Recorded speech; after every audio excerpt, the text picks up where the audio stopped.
Was after that and like through the rest of 1987, like we talked about earlier, Dave, Savage's popularity started growing. I think that mixed with Miss Elizabeth, like that was a perfect combination. Everybody liked Liz. Like there was nobody booing Miss Elizabeth. Yeah. Plus on top of that, you have this charismatic guy who's got a great look. He's wearing bright colors. He's cutting entertaining at the least promos. People started cheering him, and it was just kind of a natural transition that they made him a good guy. Had to happen. And people liked that couple, you know, them together. They were like the first couple of pro wrestling. I would argue like there's never been a wrestler valet combination like that since. Maybe I'm just being nostalgic, but I don't think there's anything that comes close to kind of how they made you feel. Like you felt like you were like a part of their like relationship kind of. Like that was, they loved each other and you're like, yeah, that's awesome. He says I can't sing and I can't dance, but I can make romance, yeah. That's why you got Liz, right? Yeah. She's the first, right? The first, what you could consider a diva, probably.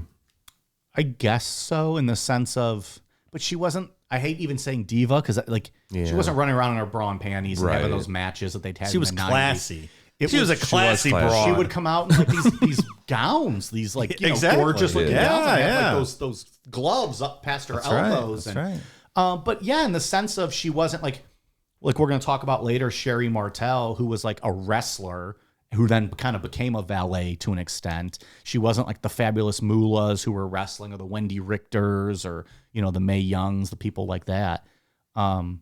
She was just a valet and eye candy, but like tasteful. Mm-hmm. Yeah. Even for a time when there was nothing tasteful about like pro wrestling, or like the backstage life of pro wrestling. She wasn't in bra and panty matches. Right. She wasn't doing that. She wasn't, you know, getting spanked in the ring, or, you know, getting beat up by guys that they would do. Man, the 90s of wrestling was the wild fucking West. How over the top Macho Man is with his personality and his outfits. It makes him and Liz so much cooler in my mind for some reason. And they matched. Like whenever he'd have his tights, she'd have like a matching gown on. Yeah. It fit. And like we'll get to it here in just a second, but like when he would win, you would almost see like tears in her eyes. It would make it real. That's true. Like it was, I don't know, you just felt like you were watching something real, and they were sparkling. Yeah, that's when wrestling is the coolest, is because we all know it's a work, but when you feel like, oh, I know this is fake, but like that was real. Like she's really happy for her husband or whatever it might be. That's the best in pro wrestling, because that's when you know like, oh, they got me. Like this is good shit. One of those moments with that sparkle in her eye, Dave, was at WrestleMania 4 in 1988. So the WWE title had been vacated after some tomfoolery went on with a twin evil referee at the main event. What?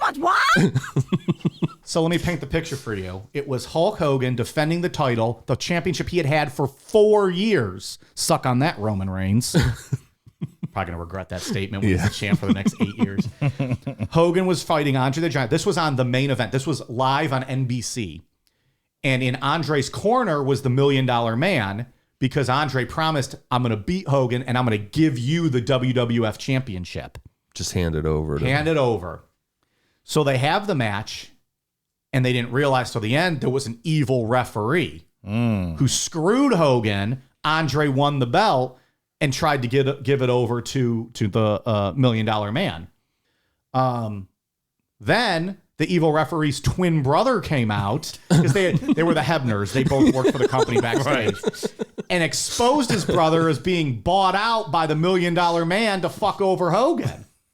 So president of the WWF, Jack Tunney, had to step in and say, no, Andre, first of all, there was tomfoolery. Second, when you tried to give the belt to $1 Million Man, you can't do that. You've forfeited the title.